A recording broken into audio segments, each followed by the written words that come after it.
We were less than 200 feet away from the first victim a few minutes before she was murdered. We might even have heard the murderer's voice, and we haven't done a thing for the past week. You're the one not doing anything, Watson. For my part, I have been working, and, as you know, I've made good use of this week by tracking down and verifying all of the solid facts on these two murders to write up the notes that are on my desk, read them over again, and try to gain a bit of perspective.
I have read and reread them, but give me something to do then. A task where I can get stuck in, because... Find me a slaughterhouse that will give us exclusive use of its block for an hour, and find me, in your opinion, which common animal shares the most characteristics with humans from a physiological point of view. Pig?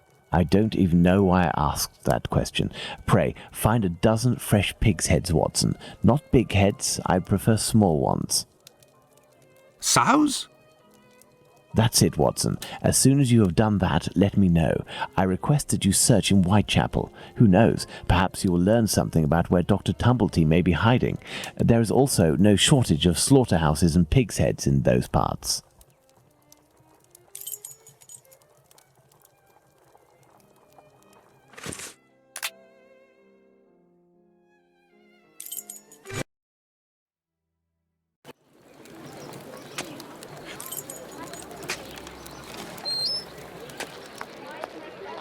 Good evening, Lucy.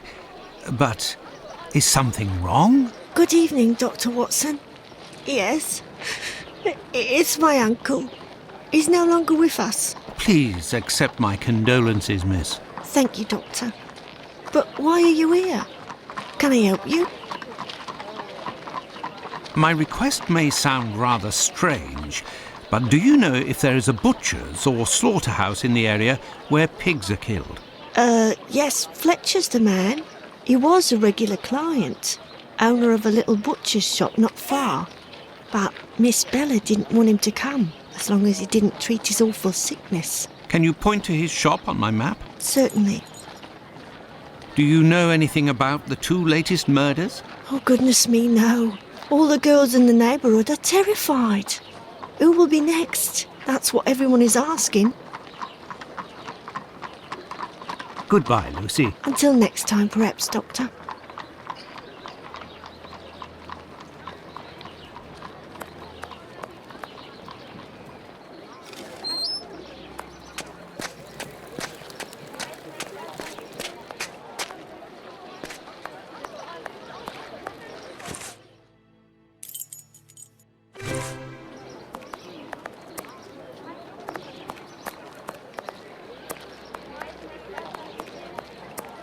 Ah, there's Fletcher's butcher shop.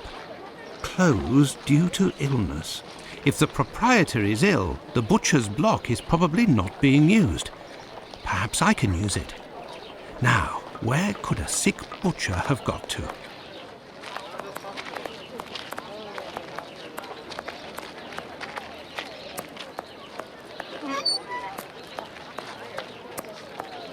Yes, if Fletcher is ill, he should be here.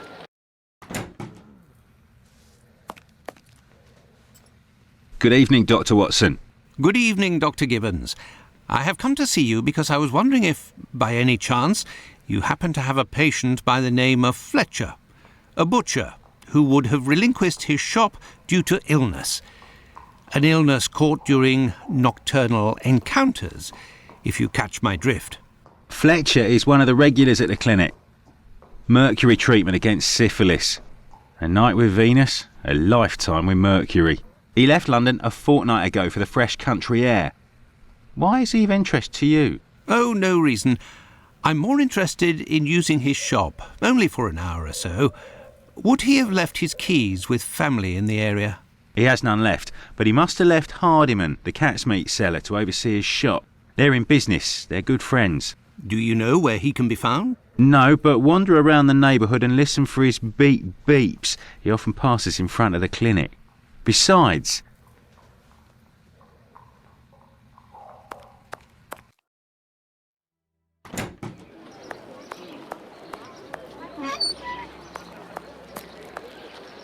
It's me that you're looking for, sweetheart. Actually, no. I am looking for the cat food seller, Hardiman. Hardiman? Poor Hardiman? It isn't quitting time for him yet. That gives me some time to wander the streets before he shows up, and with him all the cats hereabouts. Why did you call him poor Hardiman? Bah! He's in grieving, of course. Just a few weeks ago he lost his wife. And 3 months before that, his girl, poor fella. He was in tatters. Even came to cry on my shoulder, believe it or not. Do you know where he lives? Sure. And for a copper, I might even tell you. Here are a few coins.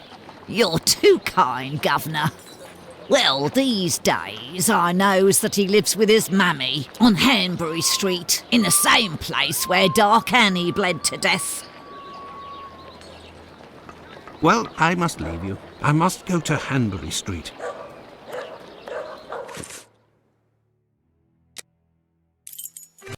This is the building in which poor Annie Chapman was killed. Beep, beep.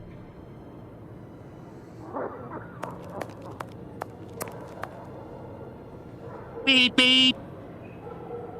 Hello, are you Mr. Hardiman? That's me. I am Dr. Watson. I have come to see you about Fletcher's shop. I would like to use it for an hour or two, if you have the keys and your rates are reasonable. Do you want to operate on someone in the butcher's? Not at all. One of my friends needs it to prepare pig's heads. Well, why not? Fletcher certainly wouldn't mind, but there's a problem. A problem? How so? This morning, the neighbour above broke his key in the door. The old boy must have already had a drink. So? Well, I tried my best to unjam it with Fletcher's spare key, which is pretty thin, and bam, that one broke too. Hard luck. But if you have the end of the broken key, perhaps it can be fixed. It must still be upstairs. I didn't pick it up. Fletcher has a key too, so I didn't think it was a problem. Fancy, if I just had another key with a simpler blade, I could copy it. I'm great at odd jobs. Fine, I will try to find all of that. Well, see you later then. Goodbye, sir.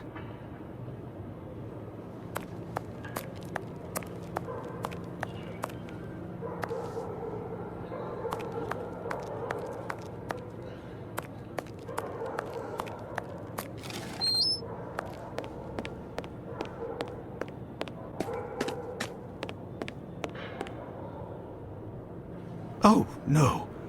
But what a... how dreadful. My word. These are innards. Kebabs, the same as Hardiman's. So he prepares his meat here. This bag contains butcher's equipment. Where can I find a key with a simpler blade? On a worthless door, perhaps.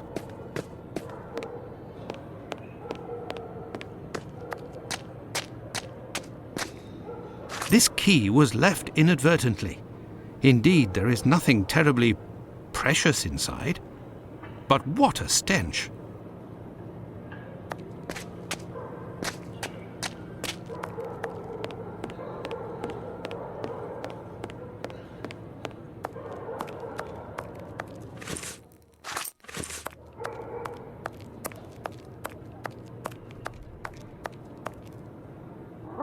Have you found everything I need to remake the key? There you go. I think you'll manage with all of this. I'm sure I will, sir. It won't take me long. Say, I think there's some of your business upstairs. Oh, you're right. I ain't had the time to sort it out. Sometimes I'm in such a hurry to prepare my meat that I forget to clean up. But why do it in the stairwell? Offal bleeds bucket loads, they do, as you've seen. Now, why would I do that in my own lodgings? Ah, of course. But what about your poor neighbours? They owe it to me, all the times I've helped them out. And I don't have a shop either. Say, you sell animal meat, isn't that right? Would you know where I could find a dozen small pig's heads? The guy who gets me my offal should have some. I'll pay your day's wages if you meet me at Fletcher's butcher shop in 2 hours with the pig's heads. Here's a little advance. I'll do my best, Doctor. The caretaker of another building told us that the place where your mother lives has a reputation for facilitating prostitutes' activities. Is that true? Sure, the doors are never closed. They come through here like it's Paddington Station. By the way, I heard about your loss. My condolences. Ta, sir. I saw them die slow deaths. My little girl, her face was eaten by the disease. Thank you, my friend, and please forgive me for bringing up such painful memories. Go, I must do my rounds, and I will look for what you've asked for. As for me, I will go and find Holmes, and we will go to the butcher's together. Let's return to Fletcher's butcher shop. Your heads are on the block inside. Say, you wouldn't be the same chap who bought my whole load the other day. It's possible, but if you want to continue to do business together, you mustn't speak of my presence in the area to anyone. Don't worry, my lord. I'll be as quiet as a church mouse.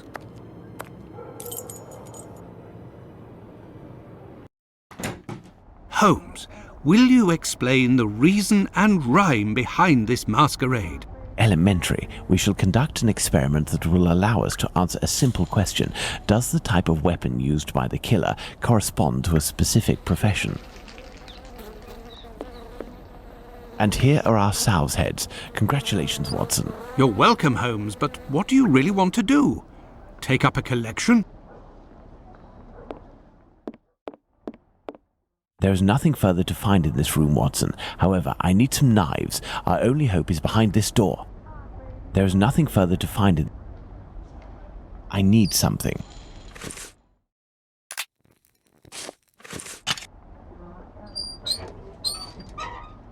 There, this door is slightly raised.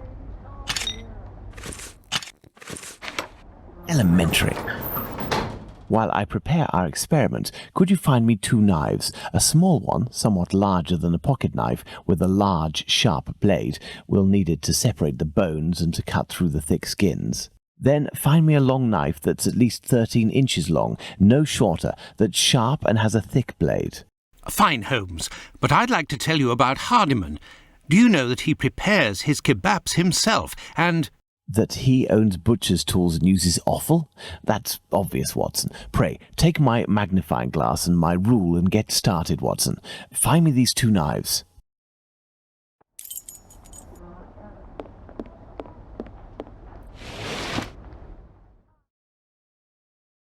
With the rule, I must find a large knife.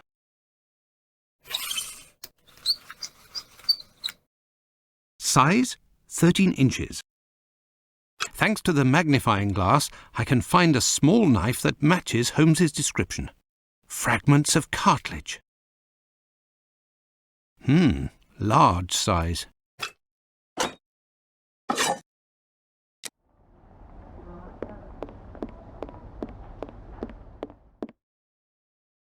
Here are the knives you asked for. Be careful, they're awfully sharp.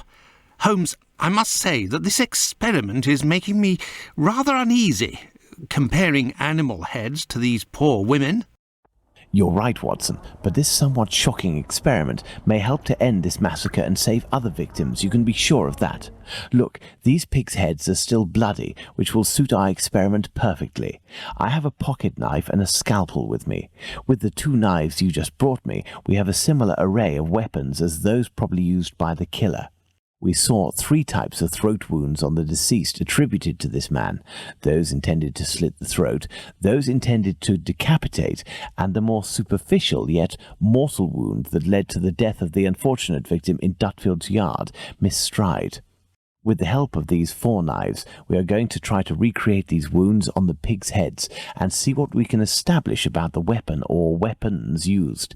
We may also be able to rule out Miss Stride as a victim of the killer of the other 3.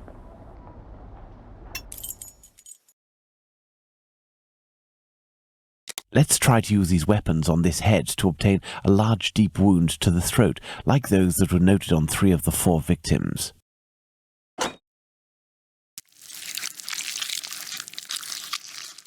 This little knife is very sharp and has a very wide blade. This pocket knife is very sharp, but its blade is too thin. The wound is too shallow. Look, Watson, this knife easily penetrates the flesh. Elementary. Let's try to decapitate our victim with these tools, knowing that the killer didn't quite manage to do it. Charming.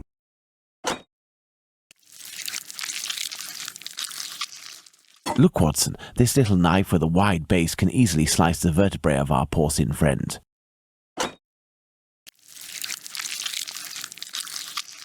The blade of this pocket knife is too thin to reach the vertebrae.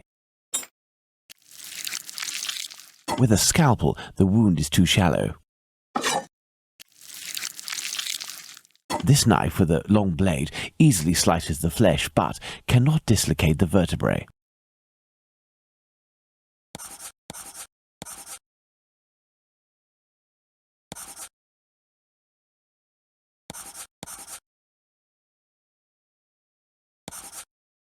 Elementary.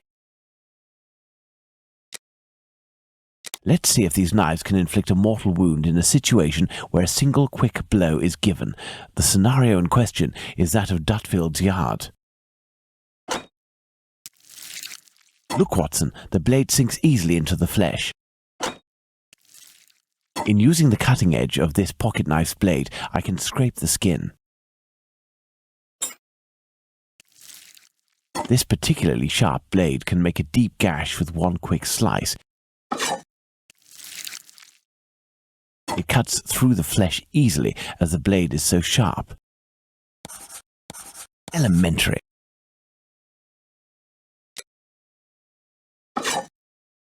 That's it, Watson, the big knife.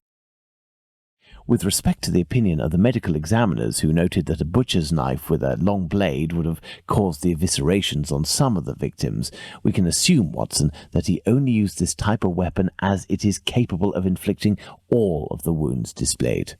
Furthermore, the Dutfield's yard murder remains attributable, for the moment, to the Whitechapel killer, if we are able to explain why the murderer used his knife in a different manner. Why not go there now? We will try to reenact the killer's actions that night. Our first objective will be to clarify one way or another the statements of Constable Smith as well as this Hungarian by the name of Schwartz. We must also try to find out more about the International Working Men's Educational Club, underneath which the murder took place, perhaps at the Wasp's Nest. Yes, let's go to Dutfield's yard or wherever, but quickly. I am in urgent need of fresh air. Let's go to the Wasp's Nest.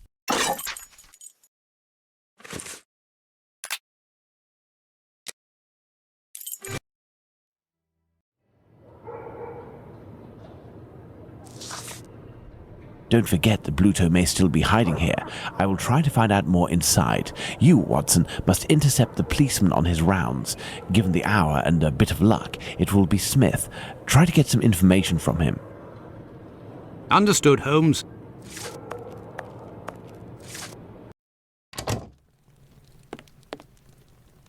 Hello. I know you. You're Squibby's guardian angel. You weren't dressed the same last time, but I don't forget a face.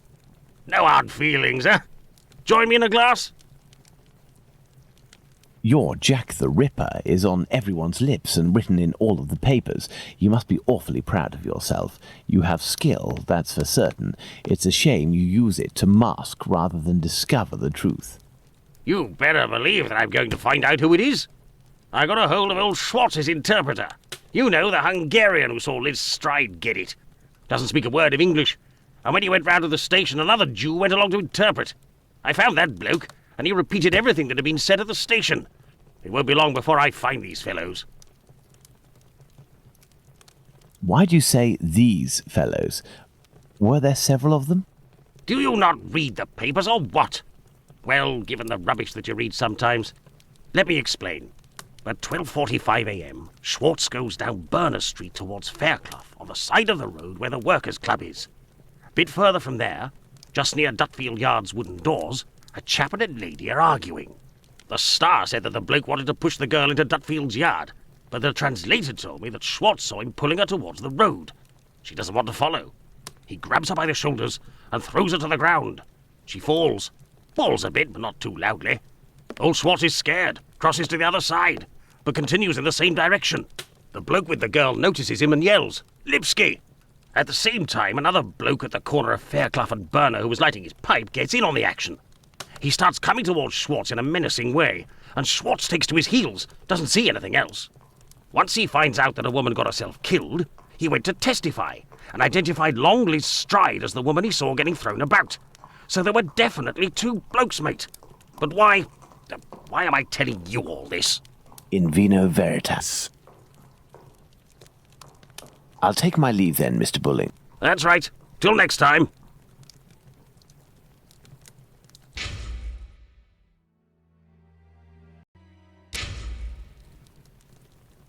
A draft, my good man.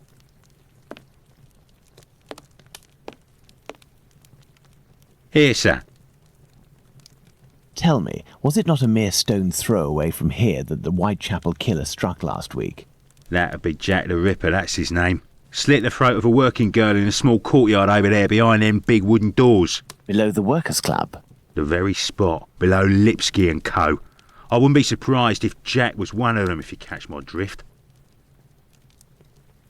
Lipsky and Company.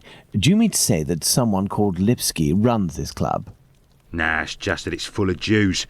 In Whitechapel, we call them all Lipskys, like that Lipsky who killed that girl in Batty Street last year. Oh, really? Last year, a Jew named Israel Lipsky killed a lass who was 6 months pregnant by making her drink acid. One trial and one protest by rabbis later, and he was hanging. By those who don't much like him, the Jews are called Lipskys. Is the term Lipskys used to refer to the Jews in the area, and is this club frequented by Jews? You got it. Socialist Jews even. They spend their evenings hollering, singing. I've seen them spitting on the bosses. And you know the victim? No more her than any other. The working girls don't drum up business too much in this street. They need a reason to end up here. Very well. Goodbye. Cheers. First and foremost, I must find P.C. Smith. Good evening, Constable. Good evening, sir. I am Dr. Watson. Would you happen to be P.C. Smith, the man who patrols this beat? That's me. And you work with the famous Sherlock Holmes, don't you? What can I do for you? I believe you were on duty the night when the murder took place here. You would certainly be able to confirm a few details, such as the time of death that the medical examiner gave. It's just that I wasn't there when the body was discovered. I don't think I can help you. But I was told that you had seen the victim that very night. Indeed. But it was before the murder. I saw her, not far from here. She was talking to a man. It was around 12:30 or 12:35 a.m. What did this man look like? I only saw him from behind, really.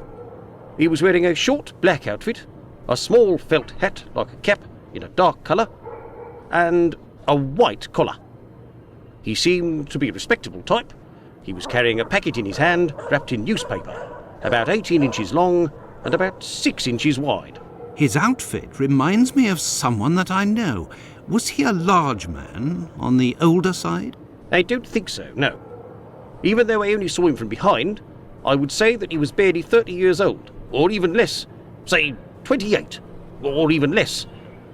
26 years old, and 5 foot 8 inches tall at the very most. He had a small dark brown moustache and an olive complexion, I would say, but once again, I only caught a brief glimpse of his face in three-quarter profile. Nobody else saw this man? I discussed this previously with Mr. Eagle, the president of the Workers' Club. That night he returned around 12:40 a.m. to the club. He used the passage through Dutfield's yard to get into the club because the main door was locked. He can attest that he didn't see anyone else in the passage at that time, but wasn't really paying attention to who else might have been in Burner Street itself. He was listening to the song coming from the club. In short, no one else saw him. Well, thank you for having satisfied my curiosity, my friend. A fine evening to you, Doctor.